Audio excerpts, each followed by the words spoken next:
أعوذ بالله من الشيطان الرجيم بسم الله الرحمن الرحيم وإذ نجيناكم من آل فرعون يسومونكم سوء العذاب يذبحون أبناءكم ويستحيون نساءكم وفي ذلكم بلاء من ربكم عظيم۔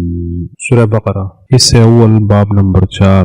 اب 49 نمبر آیت سے 96 نمبر آیت تک یہ چوتھا اور آخری باب ہے۔ اس میں 6 خطابات ہے بنی اسرائیل کے لیے۔ ان پر انعامات کا ذکر ہے، اس لیے کہ ان کے اولاد مسئلہ توحید کو مانے، اور ان کے بد اعمال کا ذکر ہے تاکہ ان کے تابعدار اور عام لوگ ان کی تابعداری سے بچ سکے، اور ان خبائث کی وجہ سے ان سے منصب خلافت چھینا جا رہا ہے۔ اب انتقال ہو رہا ہے بنی اسماعیل کی طرف۔ تو یہاں سے آیت نمبر 62 تک پہلا خطاب ہوگا۔ اس میں 8 انعامات اور 2 عذاب ذکر ہوں گے، اور آخری آیت جو ہے وہ تتمہ ہے ترغیب کے ساتھ۔ پہلا انعام نجات قوم فرعون سے۔ فرعون نے خواب میں دیکھا کہ بنی اسرائیل میں ایک لڑکا پیدا ہوا جس کی وجہ سے فرعون کی حکومت برباد ہو گئی۔ یا بنی اسرائیل سے سن رکھا تھا کہ ایک نبی آئے گا بنی اسرائیل میں، اور اس کی وجہ سے فرعون کی حکومت کا زوال ہوگا۔ بنی اسرائیل میں نقل چلا آ رہا تھا، اس کا ذکر ابن کثیر نے سورہ طٰہٰ میں کیا ہے۔ بعض تفاسیر میں کاہنین کا ذکر ہے، کاہن لوگوں نے جو ہے فرعون سے اس طرح کہا تھا، لیکن اس کی تصدیق جائز نہیں ہے۔ وَإِذْ نَجَّيْنَاكُمْ مِنْ آلِ فِرْعَوْنَ يَسُومُونَكُمْ سُوءَ الْعَذَابِ يُذَبِّحُونَ أَبْنَاءَكُمْ وَيَسْتَحْيُونَ نِسَاءَكُمْ وَفِي ذَلِكُمْ بَلَاءٌ مِّن رَّبِّكُمْ عَظِيمٌ۔ اور جب ہم نے نجات دی تم لوگوں کو قوم فرعون سے، دے رہے تھے تمہیں بد عذاب، تمہارے نوزائیدہ بچوں کو ذبح کرتے اور زندہ چھوڑتے بے حیا کرنے کے لیے زنانہ تمہارے، اور اس نجات دینے میں انعام تھا تمہارے لیے تمہارے رب کی طرف سے بہت بڑا۔ آل فرعون قوم فرعون اور فرعون کے تابعدار مراد ہے، انہیں قبط کہتے ہیں۔ یذبحون یہ تفسیر ہے سوء العذاب کا، ویستحیون ایک معنی یہ ہے کہ زندہ چھوڑتے ان کے زنانہ تاکہ بے حیا ہو جائے، اور دوسرا معنی یہ ہے کہ بے حیا کر کے چھوڑتے، اور تیسرا معنی یہ ہے کہ ان کی عورتوں کی تفتیش کرتے کہ بچہ جن چکی ہے یا نہیں۔ ذالکم بلا، ذالک اگر اشارہ ہے فرعون کی طرف تو یہ پھر عذاب ہے، تو بلا امتحان کے معنی پر ہے، اور اگر ذالکم اشارہ ہے نجات دینے کی طرف تو بلا انعام کے معنی پر ہے۔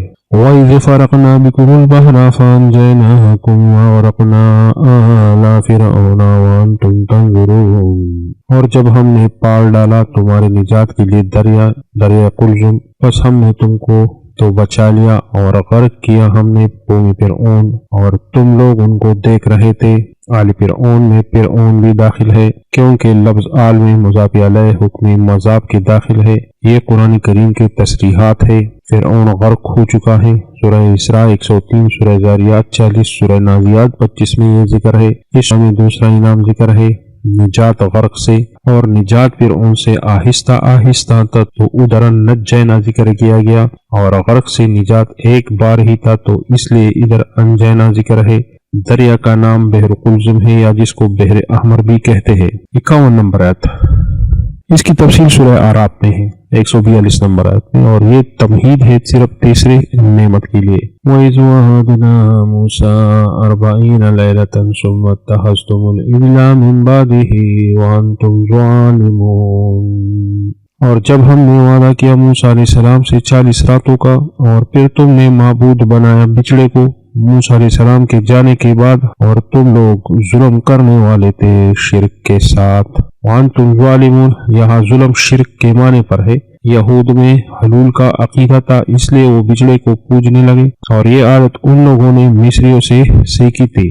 اب ہندوؤں میں یہ عقیدہ ہے، اسی طرح ان کے معبود دیوتا لاکھوں میں ہے۔ آیت نمبر 52، یہ تیسرا انعام ہے، شرک کا معاف کرنا توبے کی وجہ سے۔ توبہ کے الفاظ سورہ اعراف 149، اور اب بعد میں جو آیت آئے گی فتاب علیکم میں آئیں گے۔ ثم عفونا عنكم من بعد ذلك لعلكم تشکرون، پھر ہم نے معاف کیا تم کو توبہ کی وجہ سے اس لیے کہ تم شکر ادا کرو۔ لعلکم تشکرون، شرک کے عذاب سے بچنا بہت بڑی نعمت ہے، اسی وجہ سے یہاں شکر ذکر ہے۔ شکر لغت میں اثر کا نمایاں ہونا، نظر آنا، اور شریعت میں اللہ تعالیٰ کی نعمتوں کا اظہار ہے، زبان کے ذریعے ثنا کرنا ہے۔ عذاب پر طریقہ جو ہے عبادات ہے، اور دل میں طریقہ اعتقاد اور تعظیم ہے۔ شکر کا اظہار اس طرح ہوگا۔ آیت نمبر 53، یہ چوتھا انعام ہے کتاب دینا ہدایت کے لیے، اور اس لیے کہ مکمل توحید پر یہ جم جائے۔ وَإِذَا آتَيْنَا مُوسَى الْكِتَابَ وَالْفُرْقَانَ لَعَلَّكُمْ تَهْتَدُونَ، اور جب ہم نے موسیٰ علیہ السلام کو کتاب تورات فرق کرنے والا حق اور باطل کے مابین، اس لیے کہ راستہ ہدایت مل جائے تمہیں۔ فرقان یہ تورات کی تیسری صفت ہے، یہ معجزہ موسیٰ علیہ السلام کا ہے یا موسیٰ علیہ السلام کے صحیفے ہے، ان تمام سے فرق حق اور باطل کے مابین ہوتا ہے۔ آیت نمبر 54، یہ پانچواں انعام ہے۔ اس کا مطلب یہ ہے کہ توبہ کرنے میں جو مجرم تھا ان کا قتل کرنا شرط تھا، لیکن پھر اس میں تخفیف ہوئی، بعض کو قتل کیا گیا یا تمام کو بخش دیا گیا۔ وَإِذْ قَالَ مُوسَىٰ لِقَوْمِهِ يَا قَوْمِ إِنَّكُمْ ظَلَمْتُمْ أَنفُسَكُمْ بِاتِّخَاذِكُمُ الْعِجْلَ فَتُوبُوا إِلَىٰ بَارِئِكُمْ فَاقْتُلُوا أَنفُسَكُمْ ذَٰلِكُمْ خَيْرٌ لَكُمْ عِندَ بَارِئِكُمْ فَتَابَ عَلَيْكُمْ إِنَّهُ هُوَ التَّوَّابُ الرَّحِيمُ۔ اور جب فرمایا موسیٰ علیہ السلام نے اپنے قوم کو، اے میرے قوم، تم لوگوں نے ظلم کیا ہے اپنے جانوں پر بچڑے کو معبود بنانے کی وجہ سے، پس توبہ کیجیے ان کے سامنے جس نے تمہیں پیدا کیا ہے، پس قتل کرو اپنے آپ کو، یہ بہتر ہے تمہارے لیے تمہارے پیدا کرنے والے کی نزدیک۔ پس توبہ قبول فرمائی اللہ تعالیٰ نے تمہاری، یقیناً وہ اللہ تعالیٰ توبہ قبول کرنے والا اور نہایت رحم کرنے والا ہے۔ باری وہ ذات جو پیدا کرنے والا ہے جدا جدا شکلوں اور صفات سے۔ ایک انسان یہ دو آنکھیں، ایک ناک، ایک منہ، دو کان ایک چہرے میں ہوتے ہیں، ماتھا ہوتا ہے، ٹوڑی ہوتی ہے، اور اس طرح جو ہے اربوں لوگ ہیں اور ہر ایک دوسرے سے جدا جدا ہے۔ اس طرح تخلیق کرنے والے کو باری کہتے ہیں۔ فَاقْتُلُوا أَنفُسَكُمْ، اپنے آپ کو قتل کے لیے سونپ دو، یا مراد یہ ہے کہ اپنے ہم جنس کو قتل کرو جو مجرم ہے بچڑی کی عبادت کی وجہ سے۔ فَاقْتُلُوا یہ توبہ کی تفسیر ہے، ان کی توبہ قتل مقرر ہوئی یا توبہ دل اور زبان سے تھا، اور قتل اس کی عقوبت اور مکمل توبہ ہے، لیکن ہماری امت میں توبہ کے ساتھ رجم زناکار کے لیے اور توبہ کے ساتھ قصاص لینے کے ساتھ ہے۔ وَتَابَ عَلَيْكُمْ، یہاں مراد تخفیف ہے۔ قتل کی سزا میں سورہ توبہ 117 نمبر آیت میں بھی اس معنی پر ہے، اور جن روایات میں یہ ہے کہ 70,000 نفر موت کی گھاٹ اتار دیے، تو یہ یہود کا مبالغہ ہے اپنی کثرت اور برکت دکھانے کے لیے۔ 55 اور 56 یہ دونوں آیات، یہ چھٹا انعام ہے اس میں کہ موت کی عقوبت کے بعد زندہ کیا، اور یہ معجزہ موسیٰ علیہ السلام کا ہے۔ پہلے آیات میں تمہید ہے، ذکر عذاب سے اور سبب عذاب سے۔ یہ واقعہ تفصیل کے ساتھ 155 نمبر آیت میں ہے۔ وَإِذْ قُلْتُمْ يَا مُوسَىٰ لَن نُّؤْمِنَ لَكَ حَتَّىٰ نَرَى اللَّهَ جَهْرَةً فَأَخَذَتْكُمُ الصَّاعِقَةُ وَأَنتُمْ تَنظُرُونَ، اور جب تم نے کہا اے موسیٰ ہم ہرگز تیرا یقین نہیں کریں گے جب تک کہ روبرو اللہ کو نہ دیکھ لے، تب تمہیں بجلی نے دیکھتے ہی دیکھتے آ لیا۔ لن نؤمن لک حتی، ایمان لغوی مراد ہے تصدیق کرنا، یعنی تمہاری اس غیبی باتوں پر ہمارا کوئی اعتبار نہیں۔ حتی نر اللہ جہرتن، یہ سوال ان لوگوں کا بے ادبی اور بے باکی سے تھا۔ صاعقہ سخت آواز یا بجلی گرنے سے مر گئے، حقیقی موت مر گئے تھے۔ جو لوگ یہ تعویل کرتے ہیں کہ بے ہوش ہوئے تھے تو وہ لوگ معجزات کے منکرین ہیں۔ ایسے واقعات اس صورت میں 5 ہے، 249، 243، 72 اور 260 میں۔ ثم بعثناکم من بعد موتکم لعلکم تشکرون، اور پھر ہم نے تمہیں تمہارے موت کے بعد زندہ کر اٹھایا تاکہ تم شکر کرو۔ 57 نمبر آیت، یہ آیت 7واں انعام ہے بنی اسرائیل پر، جس میں ہجرت کے فوائد ہے۔ وَظَلَّلْنَا عَلَيْكُمُ الْغَمَامَ وَأَنزَلْنَا عَلَيْكُمُ الْمَنَّ وَالسَّلْوَىٰ كُلُوا مِن طَيِّبَاتِ مَا رَزَقْنَاكُمْ وَمَا ظَلَمُونَا وَلَٰكِن كَانُوا أَنفُسَهُمْ يَظْلِمُونَ، اور ہم نے تم پر ابر کا سایہ کیا اور تم پر من اور سلوہ اتارا، جو کچھ ہم نے تمہیں پاکیزہ چیزیں عطا کی ہے ان میں سے کھاؤ، اور انہوں نے ہمارا کچھ نقصان نہیں کیا بلکہ اپنا ہی نقصان کرتے رہے۔ غمام ہلکی بادل جس نے سورج کو چھپایا ہو، جو تاریکی اور گرمی پیدا نہ کرے۔ انزلنا اس سے مراد غیبی طریقے پر پیدا کرنا ہے۔ کلو سے مراد خیانت نہ کرے، نہ ناشکری کرے، لیکن جب ان لوگوں نے یہ کام کیا اور ذخیرہ کرتے رہے تو پھر نعمت کا آنا کم ہونا شروع ہوا تو اس کو یہ لوگ ظلم کہنے لگے۔ تو یہ بات وہ اشیاء جو حلال ہو، جو پاک ہو، جو مزیدار اور غذائیت والے ہو، غذائیت والے ہو۔ آیت نمبر 58 یہ تمہید ہے عذاب اول کے لیے۔ یہ واقعہ یوشع علیہ السلام کے زمانے میں تھا۔ موسیٰ علیہ السلام کے زمانے میں ان لوگوں نے جہاد کا انکار کیا تھا تو اس کی پاداش میں 40 سال میدان تہ میں بھٹکتے رہے، اور اسی دوران موسیٰ اور ہارون علیہ السلام وفات پا گئے۔ تو پھر ان لوگوں نے یوشع علیہ السلام کے زمانے میں جہاد کر کے اس ملک کو فتح کر لیا۔ اس وقت ان لوگوں کو یہ احکام پیش کیے گئے جو اس آیت میں ذکر ہے۔ 2 انعامات ہے، 2 عبادات ہے اور 2 فوائد ہے۔ وَإِذْ قُلْنَا ادْخُلُوا هَٰذِهِ الْقَرْيَةَ فَكُلُوا مِنْهَا حَيْثُ شِئْتُمْ رَغَدًا وَادْخُلُوا الْبَابَ سُجَّدًا وَقُولُوا حِطْوَةٌ نَغْفِرْ لَكُمْ خَطَايَاكُمْ وَسَنَزِيدُ الْمُحْسِنِينَ۔ اور جب ہم نے کہا اس شہر میں داخل ہو جاؤ، پھر اس میں جہاں سے چاہو بے تکلف سے کاؤ، اور دروازے میں سجدہ کرتے ہوئے داخل ہو جاؤ اور کہتے جاؤ بخشش دے تو ہم تمہارے قصور معاف کر دیں گے اور نیکی کرنے والوں کو زیادہ بھی دیں گے۔ سجدن تواضع کے ساتھ سر کو جھکانا ہے، یا مراد اس سے داخل ہونے کے بعد سجدہ شکر کرنا ہے، لیکن صحیح حدیث سے پہلا معنی درست معلوم ہوتا ہے۔ وقولوا حطوة خاص اس لفظ کے کہنے پر یہ مامور تھے، اور اس کے معنی عربی اور عبرانی میں گناہوں سے بخشش ہے۔ وسنزید المحسنین، جو گناہگار ہیں ان کو تو ان کی عبادات سے گناہ معاف ہو جاتے ہیں، مگر جن کی گناہ نہ ہو تو ان کو زیادہ اجر ملے گا۔ 59 نمبر آیت۔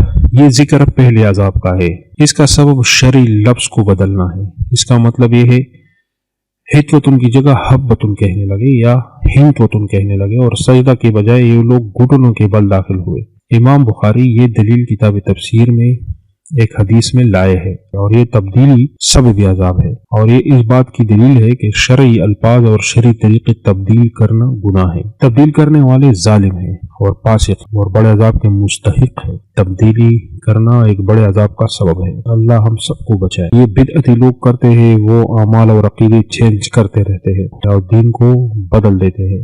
یہ سزا تو صرف الفاظ کے بدلنے کا، اور جب عمل کو بدلا جائے تو اس کا ذکر تو یہاں نہیں کیا، وہ تو اس سے بھی بڑے مجرم ہے۔ فَبَدَّلَ الَّذِينَ ظَلَمُوا قَوْلًا غَيْرَ الَّذِي قِيلَ لَهُمْ فَأَنزَلْنَا عَلَى الَّذِينَ ظَلَمُوا رِجْزًا مِّنَ السَّمَاءِ بِمَا كَانُوا يَفْسُقُونَ۔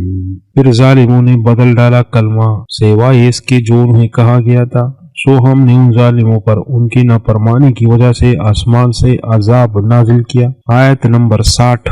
یہ 8واں انعام ہے۔ بنی اسرائیل کے 12 قبیلے تھے، تو ہر قبیلے کے لیے الگ الگ پانی کا گھاٹ تھا، اور تمام اپنے گھاٹ کو پہچانتے تھے، اس لیے کہ دوسرے قبیلے سے جنگ و جدال نہ ہو۔ وَإِذِ اسْتَسْقَىٰ مُوسَىٰ لِقَوْمِهِ فَقُلْنَا اضْرِب بِّعَصَاكَ الْحَجَرَ فَانْفَجَرَتْ مِنْهُ اثْنَتَا عَشْرَةَ عَيْنًا قَدْ عَلِمَ كُلُّ أُنَاسٍ مَّشْرَبَهُمْ كُلُوا وَاشْرَبُوا مِن رِّزْقِ اللَّهِ وَلَا تَعْثَوْا فِي الْأَرْضِ مُفْسِدِينَ۔ پھر جب موسیٰ علیہ السلام نے اپنے قوم کے لیے پانی مانگا تو ہم نے کہا اپنی عصا کو پتھر پر مار، سو اس سے 12 چشمے بہ نکلے۔ ہر قوم نے اپنا گھاٹ پہچان لیا۔ اللہ کے دیے ہوئے رزق میں سے کھاؤ پیو، اور زمین میں فساد مچاتے نہ پھرو۔ مفسدین یعنی اس نعمت کی ناشکری نہ کرے۔ 61 نمبر آیت۔ یہ ذکر دوسرے عذاب کے بارے میں ہے، اس کا سبب تبدیل کرنا ہے نعمتوں کو، اور موسیٰ علیہ السلام کے مشورے پر عمل بھی نہ کیا اور انکار کیا، اور اللہ کی نعمت کو ہرس کی وجہ سے تبدیل کر گئے۔ پہلی سزا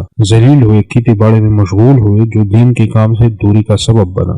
اس آیت میں اشارہ ہے کہ شہر وہ ہوتا ہے جس میں انسان کے معاش کی تمام اسباب موجود ہو۔ ذلت جو ظاہر میں حقیر ہو، حقیر لباس پہنے اور سوال کرتا پھرے۔ وَإِذْ قُلْتُمْ يَا مُوسَىٰ لَن نَّصْبِرَ عَلَىٰ طَعَامٍ وَاحِدٍ فَادْعُ لَنَا رَبَّكَ يُخْرِجْ لَنَا مِمَّا تُنبِتُ الْأَرْضُ مِن بَقْلِهَا وَقِثَّائِهَا وَفُومِهَا وَعَدَسِهَا وَبَصَلِهَا۔ اور جب تم نے کہا اے موسیٰ ہم ایک ہی طرح کے کھانے پر ہرگز صبر نہ کریں گے، سو ہمارے لیے اپنے رب سے دعا مانگ کہ وہ ہمارے لیے زمین کے پیداوار میں سے ساگ اور ککڑی اور گیہوں اور مسور اور پیاز پیدا کرے۔ قَالَ أَتَسْتَبْدِلُونَ الَّذِي هُوَ أَدْنَىٰ بِالَّذِي هُوَ خَيْرٌ۔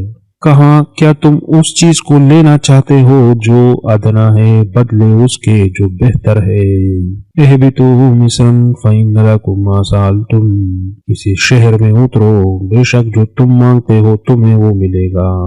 وضربت علیہم الذلة والمسکنة وباءوا بغضب من اللہ ذلك بأنهم كانوا يكفرون بآیات اللہ ويقتلون النبیین بغیر الحق ذالک بما عصوا وکانوا یعتدون، اور ان پر ذلت اور محتاجی ڈال دی گئی اور انہوں نے غضب الہی کمایا، یہ اس لیے کہ وہ اللہ کی نشانیوں کا انکار کرتے تھے اور نبیوں کو ناحق قتل کرتے تھے، یہ اس لیے کہ نافرمان تھے اور حد سے بڑھ جاتے تھے۔ المسکنہ جن کی حالت خوار ہو، دل میں محتاجی ہو مخلوق کی طرف۔ یہود آج بھی اگر امیر ہو لیکن یہ صفات ان میں ہوتے ہیں۔ بغض من اللہ، اس سے مراد اثر نعمت کا ہے، ان کی ترقی تنزل میں تبدیل ہوئی، دلوں میں دین حق سے نفرت پیدا ہوئی اور آخرت میں بڑے عذاب کے مستحق بن گئے۔ وَيَكْفُرُونَ بِآيَاتِ اللَّهِ، آیات پر کفر کے بہت سے طریقے ہیں۔ تورات میں توحید اور آخری نبی کے بارے میں آیات میں تحریف کرنا، حق چھپانا، قرآن سے انکار کرنا اور انجیل سے انکار کرنا۔ السو، یہ گناہ فسق کی طرف اشارہ ہے۔ وَكَانُوا يَعْتَدُونَ، یہ گناہ بدعت کی طرف اشارہ ہے، جو دین میں اپنی طرف سے اضافہ کرے، زیادتی کرے، اور اس آیت میں اشارہ ہے کہ معمولی گناہ بڑی گناہ کی طرف بات ہے جب توبہ نہیں کیا جاتا۔ ذالک بما عصوا، ذالک اشارہ ہے کفر اور قتل انبیاء کی طرف، جس کا سبب عصیان اور اعتداء ہے۔ اس حیات میں اور اسی صورت کی 87 اور سورہ ال عمران 181 اور 182 اور 116، سورہ نساء 155 اور مائدہ 70 میں یہ ظاہری دلیل ہے کہ یہود نے انبیاء کو ناحق قتل کیا تھا، اور اسی طرح بہت سے حدیث اس پر دلیل ہے، اور انکار کرنے والوں کے ساتھ کوئی دلیل نہیں ماں سے وہ اس کے کہ یہود خوش ہو جائیں گے۔ 62 نمبر جو ہے یہ تتمہ ہے ترغیب کے ساتھ کہ صرف ناموں اور نسبتوں سے نجات نہیں مل سکتی۔ جو دعویٰ یہ کرتا ہے کہ میں قرآن والا ہوں، کوئی کہتا ہے میں موسیٰ علیہ السلام کا امتی ہوں، کوئی کہتا ہے عیسیٰ علیہ السلام کا امتی ہوں، کوئی کہتا ہے زبور کا ماننے والا ہوں، تو ان باتوں سے کوئی بچنے والا نہیں، بلکہ اگر بچو گے تو ایمان کے ذریعے اعبدوا ربکم کے نظریے کی وجہ سے تابعداری اور سنت رسول پر عمل پیرا ہو کر نجات ملے گی۔ ان الذین آمنوا والذین ہادوا والنصارى والصابئین من آمن باللہ والیوم الآخر وعمل صالحا فلهم اجرهم عند ربهم ولا خوف علیہم ولا هم يحزنون۔ جو کوئی مسلمان اور یہودی اور نصرانی اور سائی بھی اللہ اور قیامت کے دن پر ایمان لائے اور اچھے کام بھی کرے تو ان کا اجر ان کے رب کے ہاں موجود ہے، اور ان پر نہ کچھ خوف ہوگا اور نہ وہ غمگین ہوں گے۔ جو پہلے کہا گیا کہ اعبدوا ربکم کا نظریہ، اس پر عمل کرنا، تابعداری رسول اور سنت رسول پر عمل پیرا ہو کر نجات ملے گی۔ صائبین جو ہے یہ مختلف فرقے ہیں، کوئی تاروں کی عبادت کرتے رہے، کوئی ملائکہ کی عبادت کرتے رہے، قطب تاروں کی عبادت کرتے رہے، یہ زبور بھی پڑھتے ہیں اور دعوی ایمان کا کرتے ہیں، یحییٰ علیہ السلام کو مانتے ہیں، تو اسی وجہ سے یہ کتابیوں کے حکم میں یہ لوگ داخل ہیں۔ ایمان باللہ، احکام ماننا، اور پھر احکام میں ایمان بالرسول اور ایمان بالملائکہ، سب ایمانیات میں یہ داخل ہے۔ تو یہ پہلا خطاب تھا، بس ادھر یہ پورا ہو گیا۔ یا کریم اللہ اس کلام کی خاطر ہمیں معاف فرما دیجیے، ہم سے راضی ہو جائے، ہمارے بیماروں کو شفا عطا فرما دیجیے، جو قرضوں میں ڈوبے ہوئے ہیں انہیں نکال دیجیے یا اللہ، جو بے گھر ہوں انہیں گھر عطا فرما دیجیے، جو بے روزگار ہوں انہیں روزگار دیجیے یا اللہ۔ یا کریم اللہ جو پریشان ہوں انہیں سکون عطا فرما دیجیے، ہمیں اخروی کامیابی عطا فرما دیجیے۔ آمین۔ صدق اللہ العظیم۔